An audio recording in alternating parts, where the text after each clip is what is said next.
বাড়ির একতলা দখল করে বিজেপির জেলা অফিস, বাড়ি দখলমুক্ত করতে নির্দেশ কৃষ্ণনগর আদালতের। সেই মতো পুলিশ গেলে বিজেপি নেতাকর্মীরা বাধা দেন, ফিরে যায় পুলিশ। এ নিয়ে কৃষ্ণনগরে শোরগোল।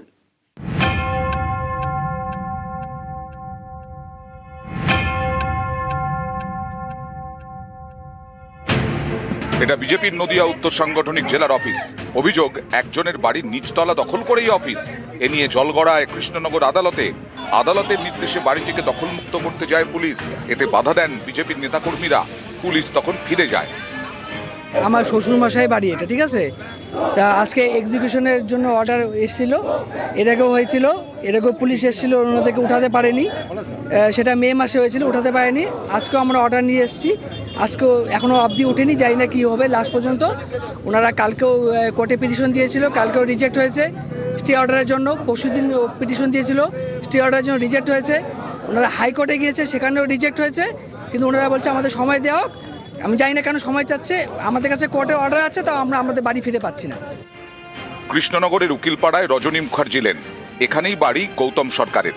চাকরি সূত্রে তিনি বেশিরভাগ সময় উত্তরবঙ্গে থাকতেন। দোতলা বাড়ির নিচের তলা গৌতম সরকারের, ওপরের তলাটি তাঁর দাদার। অভিযোগ, নিচের তলাটি দখল করে নেন স্থানীয় বিজেপি নেতৃত্ব। 2011-য় তৈরি করে বিজেপির নদিয়া উত্তর সাংগঠনিক জেলার অফিস। তখন কৃষ্ণনগর আদালতের দ্বারস্থ হন বাড়ির মালিক গৌতম সরকার।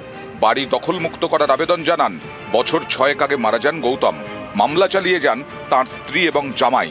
গত বছরের মে মাসে বাড়ি দখলমুক্ত করার নির্দেশ দেয় আদালত। সময় চেয়ে আদালতে আবেদন করেন নদিয়া উত্তরের বিজেপি নেতৃত্ব। মঙ্গলবার বিজেপির আবেদন খারিজ করে কৃষ্ণনগর জেলা আদালত। বাড়ি দখলমুক্ত করার নির্দেশ বহাল রাখে। এরপরেই বুধবার গৌতম সরকারের বাড়ি দখলমুক্ত করতে যায় কোতোয়ালি থানার পুলিশ। তখনই বিজেপির বাধা। তাদের সাংগঠনিক জেলা সভাপতির দাবি, তাঁরা কোনো নোটিশ পাননি। বিজেপি যেদিন থেকে প্রতিষ্ঠাতা লাভ করেছে 1980 সালের 6 এপ্রিল, আর এই পার্টি অফিস সেই দিন থেকে আমরা এখান থেকে আছি।